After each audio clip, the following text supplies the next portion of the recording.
ओवीस kitchen या recipe चॅनलमध्ये तुमचे स्वागत आहे. तर आज आपण ना रव्यामध्ये आंब्याचा रस घालून अतिशय भन्नाट अशी रेसिपी करणार आहोत. आंब्याचा सीझन संपायच्या आत ना तुम्ही ही रेसिपी नक्कीच करा. व्हिडिओ संपल्यानंतर जरी म्हटलं ना तरीसुद्धा लगेच करू शकता आणि आठवड्यातून ना 1 ते 2 वेळा नक्कीच कराल. ही रेसिपी अजिबात शिल्लकसुद्धा राहणार नाही, इतकी जास्त अप्रतिम ही रेसिपी तयार होते. तर चला थोडाही वेळ न घालवता लगेच व्हिडिओला सुरुवात करूया. त्यासाठी ना इथे एक आपल्याला आंबा लागणार आहे. आता हा आंबा थोडासा मोठ्या साईजचा आहे ना, त्यामुळे मी एक घेतला आहे. तुमचा आंबा जर तुमच्याकडे जो आंबा आहे तो लहान साईजचे असतील ना, तर तुम्ही 2 आंबे घेतले त्याऐवजी तरी चालेल. आंबा छान पिकलेला असेल ना याची खात्री करून घ्या. म्हणजे तो अगदी छान असा गोड होतो आणि मग आपल्याला यामध्ये अजून जास्तीची साखर वगैरे घालावी लागत नाही.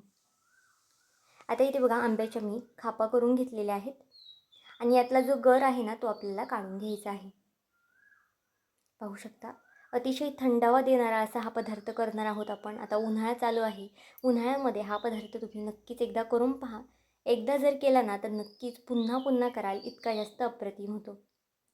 मोठ्यांपासून लहानांपासून सगळ्यांनाच आवडणारा आहे. त्यामुळे नक्कीच एकदा ही रेसिपी करून पहा आणि तुमच्या मित्रमैत्रिणींसुद्धा शेअर करा, म्हणजे ते सुद्धा या उन्हाळ्यामध्ये आंब्याच्या सीझनमध्ये हा पदार्थ नक्कीच करून खातील. आता बघा इथे आंब्याचा जो गर आहे ना तो सगळा इथे मी मिक्सरच्या भांड्यामध्ये काढून घेते आणि नंतर तुम्हाला दाखवते. इथे पाहू शकता आपला सगळा गर मिक्सरच्या भांड्यामध्ये काढून झालेला आहे. आता यामध्ये ना मी अगदी थोडीशी साखर घालणार आहे. चमच्याने मोजले तर एक 4 चमचे इतपत साखर आहे. आंबे जर खूप जास्त गोड असतील ना तर तुम्ही इतकी साखर घाला आणि जर थोडेफार आंबट असतील तर यापेक्षा थोडीशी जास्त साखर घातली ना तरी चालेल. इथे मी अर्धी वाटी दूध घेतलं आहे बघा. अर्ध्या वाटी दूधमधलं आहे ना इथे अगदी थोडंसं मी दूध घातलेलं आहे सुरुवातीला. नंतर आपल्याला किती दूध लागणार आहे ना हे सुद्धा सांगणार आहे. दूध घातल्यानंतर यामध्ये मी छान असं हे बारीक वाटून घेतलं आहे.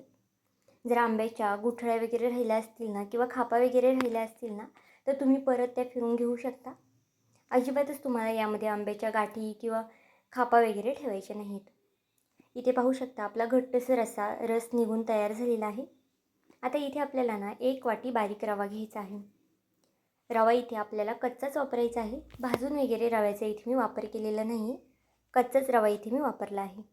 जर तुमच्याकडे जो रवा असेल तो जाड असेल ना तर तुम्ही मिक्सरला एकदा फिरून घेतला तरी चालेल. आता इथे ना मी 1 वाटी बारीक रवा वापरलेला आहे, त्यामुळे मी मिक्सरला इथे फिरवलेला नाही आहे. आता या रव्यामध्ये ना आपल्याला जो आपण आंब्याचा रस करून घेतला होता ना तो घालणार आहोत. तुम्ही यापूर्वी कधी अशा पद्धतीने रव्यामध्ये आंबा घातलेला का? हे सुद्धा मला नक्कीच कमेंट करून सांगा. पण हा पदार्थ झाल्यानंतर ना तुम्हालासुद्धा आश्चर्य वाटेल की आपण रव्यामध्ये आंबा घालून इतका भन्नाट असा पदार्थ केला आहे. ही रेसिपी जर तुम्ही तुमच्या मित्रमैत्रिणींसोबतसुद्धा शेअर केली ना तर त्यांनासुद्धा नक्कीच आवडणार आहे. कारण की हा पदार्थ असा आहे ना की सगळ्यांनाच आवडतो आणि सगळेच जण अगदी आवडीने खातात. आता इथे बघा आपण जो सगळा आंब्याचा रस आहे ना तो सगळा रव्यामध्ये घालून घेतला आहे आणि नंतर ना छान असा रव्यामध्ये हा आंब्याचा रस मिक्स करून घ्यायचा आहे. अतिशय व्यवस्थित असं मिक्स करायचं आहे. अजिबातच रव्यामध्ये याच्या गुठळ्या वगैरे राहणार नाही ना याची काळजी घ्यायची आहे. त्यामुळे बघा अगदी व्हिडिओत दाखवते ना त्या पद्धतीने तुम्हीसुद्धा अशा पद्धतीने आंब्याचा जो रस आहे ना रव्यामध्ये फेटून घ्या. आता इथे मी अर्ध्या वाटीला थोडंसं कमी तूप घेतलं आहे. जर तुम्ही 1 वाटी रवा घेत असाल ना तर त्याच्या अर्ध्या वाटीला थोडंसं कमी तूप घ्या. तुपाच्या ऐवजी तुम्ही तेलाचा सुद्धा वापर करू शकता. तूप इथे घेताना ना थोडंसं वितळून घ्या बघा आणि अगदी या पद्धतीने रव्यामध्ये अगदी छान असं तूप मिक्स करून घ्या. व्हिडिओ इथपर्यंत पाहिलाच आहे आणि थोडा जरी आवडला असेल ना तर नक्कीच व्हिडिओला एक लाईक आणि एक सबस्क्राईब करून घ्या. कारण की नवीन यूट्यूबरसाठी तुमचं एक लाईक एक सबस्क्राईब हे खूप जास्त मोलाचं असतं. तसाच माझा हा व्हिडिओ तुम्ही कोणत्या देशातून शहरातून पाहत आहात ना हे सुद्धा मला कमेंट करून सांगायला मात्र विसरू नका. इथे मी 2 चमचे इतपत मिल्क पावडर घातलेली आहे, म्हणजे दूध पावडर. दूध पावडर घालणं अगदी ऑप्शनल आहे. तुम्हाला जर आवडत असेल तरच घाला किंवा जर तुम्ही नाही घातली ना तरी चालेल. अर्धा चमचा इथे मी वेलची पूड आणि सुंठ पूड अशी मिक्स करून घातलेली आहे. वेलची पूड आणि सुंठ पूडने ना अतिशय छान असा फ्लेवर येतो याला. त्यामुळे ना आवडत असेल तर आवर्जून घाला, कारण की अगदी भन्नाट अशी चव येते यामुळे याला. वेलची पूड घातल्यानंतर पुन्हा छान असं मिक्स केलेलं आहे आणि जे आपण सुरुवातीला अर्धी वाटी दूध घेतलं होतं ना त्यातलं थोडंसं दूध आपण आंब्याचा रस वाटताना घातलं होतं आणि थोडं थोडं दूध आपल्याला यामध्ये आता घालायचं आहे. बघा दूध घालताना ना एकदम मी ते दूध घातलेलं नाही, अगदी थोडं थोडं करून आपल्याला यामध्ये दूध घालायचं आहे. आणि जसं लागेल ना तसं अशा पद्धतीने मिक्स करून घ्यायचं आहे. आणि जर परत घट्ट वाटलं की परत उरलेलं दूध इथे आपल्याला टाकायचं आहे. आता एकूण दूध इथे मला किती लागलं आहे ना ते सुद्धा मी पुढे सांगते. तर इथे बघा अजून थोडंसं मला घट्ट वाटत आहे ना, त्यामुळे इथे मी जे शिल्लक राहिलेलं दूध आहे ना ते सुद्धा सगळं ओतून घेतलेलं आहे. दूध ओतल्यानंतर छान असं हे मिक्स करून घ्यायचं आहे. एक 2 ते 3 मिनटं तरी आपल्याला हे छान असं फेटायचं आहे, म्हणजे अगदी बॅटर जे आहे ना ते अगदी फ्लफी होतं, फुगतं. इथे मी बॅटरची कन्सिस्टन्सी दाखवत आहे. पाहू शकता अगदी पातळसुद्धा नाही आणि अगदी जाडसरसुद्धा असं हे बॅटर झालेलं नाही. एकूण इथे ना मला अर्धी वाटी इतपत दूध लागलेलं आहे. जर तुम्ही 1 वाटी रवा घेत असाल ना तर त्यासाठी तुम्हाला अर्धी वाटी दूध पुरेसं आहे. कारण की इथे आपण पातळ होण्यासाठी आंब्याचा रस, तूप वगैरे सुद्धा घातलेला आहे ना. आता एका भांड्याला आपल्याला तेल लावून घ्यायचं आहे. तुम्ही तूपसुद्धा लावू शकता किंवा तेलसुद्धा लावू शकता. एखाद्या ब्रशने किंवा हाताने बघा अगदी या पद्धतीने कडेपर्यंत आपल्याला तूप किंवा तेल लावून घ्यायचं आहे. तुमच्याकडे जर कोणताही डबा वगैरे असेल किंवा एखादा केक टीन वगैरे असेल ना तर त्यामध्ये सुद्धा तुम्ही हे तूप किंवा तेल लावू शकता. आणि थोडंसं यावरती मैदा घालायचा आहे आणि अगदी कोटिंग करून घ्यायचं आहे कडेपर्यंत बघा. यामुळे काय होतं, आपण जो आंब्याचा केक करणार आहोत ना तो अजिबातच खाली चिकटत नाही आणि अगदी सहज निघतो. तर इथे बघा अगदी व्यवस्थित असं याला मैद्याचं कोटिंग मी करून घेतलेलं आहे डब्याला. आणि आता बॅटरसुद्धा आपलं बऱ्यापैकी फुललेलं आहे, कारण की रवा घातला आहे त्यामुळे रवासुद्धा थोडा वेळ झाला ना की रवासुद्धा छान फुलला जातो. यामध्ये मी अर्धी पुडी इतपत इनो घातलेला आहे. तुमच्याकडे जर बेकिंग पावडर असेल ना तर तीसुद्धा इथे तुम्ही वापरू शकता. इनो छान ॲक्टिवेट होण्यासाठी यावरती मी अगदी थोडंसं म्हणजे चमचाभर इतपत दूध घातलेलं आहे आणि पुन्हा छान असं हे बॅटर मिक्स करून घेतलं आहे.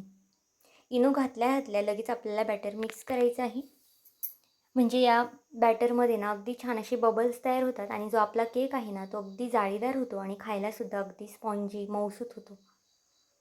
बघा इनो घातल्यानंतर हे छान असं मी मिक्स करून घेतलं आहे.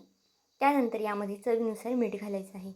आता हा गोडाचा पदार्थ आहे. गोडाच्या पदार्थामध्ये कधीकधी आपण मीठ घालत नाही, पण मीठ घातल्यामुळे ना गोडाच्या पदार्थाची सुद्धा चव अजून जास्त वाढते. त्यामुळे थोडंसं तरी मीठ घालायला विसरू नका.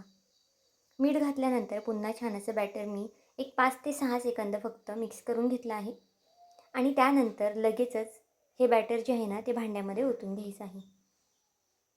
एका साईडला गॅसवरती ना मी एका पातेल्यामध्ये एक प्लेट उलटी करून सुद्धा ठेवलेली आहे आणि ते पातेलं गरम करत ठेवलेलं आहे. तुम्ही ज्यावेळेस इनो वगैरे घालता किंवा मग एखाद्या डब्याला तेल वगैरे लावत असाल ना त्यावेळेसच पातेलं गरम करायला ठेवा. आता इथे बघा सगळं बॅटर यामध्ये मी ओतून घेतलेलं आहे. तोपर्यंत जर तुम्ही अजूनही चॅनलला सबस्क्राईब केलं नसेल, लाईक केलं नसेल ना तर नक्कीच एक लाईक, एक सबस्क्राईब करून घ्या. कारण की नवीन यूट्यूबरसाठी तुमचं एक एक लाईक, एक एक सबस्क्राईब हे खूप जास्त मोलाचं असतं. तसाच माझा हा व्हिडिओ तुम्ही कोणत्या देशातून, शहरातून पाहत आहात ना हे सुद्धा मला कमेंट करून सांगायला मात्र विसरू नका. आणि आता आंब्याचा सीझन चालू आहे तर हा आंब्याचा केक नक्कीच एकदा करून पहा. फ्रीजमध्ये ठेवला ना की अगदी थंडगार अशा उन्हाळ्यामध्ये ना असा थंडगार आंब्याचा केक खायला मिळाला ना तर नक्कीच सर्वांनाच आवडणार आहे. आता यावरती मी थोडीशी काजू बदाम टाकून घेतली आहे आणि जे पातेलं गरम करायला ठेवलं होतं ना त्यावरती असं झाकण ठेवून ठेवून दिलेलं आहे. आता इथे ना मी एक 40 ते 45 मिनटं असंच ठेवून दिलं होतं. तुमचं जर पातेलं खूप जास्त खालचं जाड असेल ना तर तुम्हाला थोडंसं अजून 10 ते 15 मिनटं एक्स्ट्रा लागू शकतं किंवा जर पातेलं खूप पातळ असेल ना ते एक 40 मिनटामध्ये तुमचा केक आरामात बेक होतो. बघा पहिल्यापेक्षा बऱ्यापैकी केक आपला फुगलेला आहे. आता सुरीने किंवा एखाद्या चमच्याने वगैरे ना तुम्ही अशा पद्धतीने त्याच्या कडा मोकळ्या करून घ्या. फक्त केक थंड होऊ द्या, म्हणजे हाताला वगैरे भाजणार नाही. जरी हा केक तुम्ही गरम गरम डिमोल्ड केला ना तरीसुद्धा अजिबातच हा चिटकत वगैरे नाही खाली.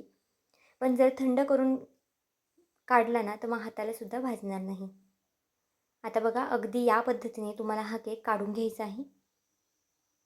अजिबातच थोडासुद्धा खाली चिटकलेला नाही पाहू शकता आणि केकला जाळीसुद्धा अगदी छान अशी आलेली आहे. तुम्हाला जर अजून खालच्या साईडने छान सोनेरी रंग आणायचा असेल ना केकला तर अजून तुम्ही 10 मिनटंसुद्धा केक बेक करू शकता, म्हणजे खालून अगदी छान सोनेरी रंग येतो. आता इथे बघा मी ज्या आपण केकमधून डिमोल्ड केलं होतं ना केक ते भांडं दाखवते. अजिबातच त्याला खाली केक वगैरे लागला नव्हता, म्हणजे आपला केक अगदी छान पद्धतीने बेक झाला आहे. कोणत्याही बटर पेपरची सुद्धा गरज पडत नाही जर तुम्ही अशा पद्धतीने केक केला तर. पाहू शकता इथे अगदी छान मऊसूत असा केक तयार झालेला आहे आणि खूप छान असा स्पॉन्जीसुद्धा झालेला आहे. अगदी तोंडात टाकताच विरघळणारा असा केक तयार झालेला आहे. आता आंब्याचा सीझन चालू आहे, तर आपण नक्कीच आंब्याचे वेगवेगळे प्रकारचे पदार्थ करतो. त्यामुळे नक्कीच अशा पद्धतीचा मऊसूत, सॉफ्ट असा आंब्याचा केक करून पहा. इथे मी तोडूनसुद्धा दाखवते बघा, किती छान अशी जाळी पडली आहे आतून आणि अगदी सॉफ्ट झालेला आहे. अगदी आठवडाभर असाच सुद्धा राहू शकतो. तर आजची ही रेसिपी तुम्हाला कशी वाटली मला हे कमेंट करून नक्की सांगा आणि चॅनलवरती नवीन असाल तर चॅनलला एक लाईक आणि सबस्क्राईब करायला विसरू नका. पुन्हा भेटूया आपण अशाच एका नवीन व्हिडिओमध्ये. तोपर्यंत बाय.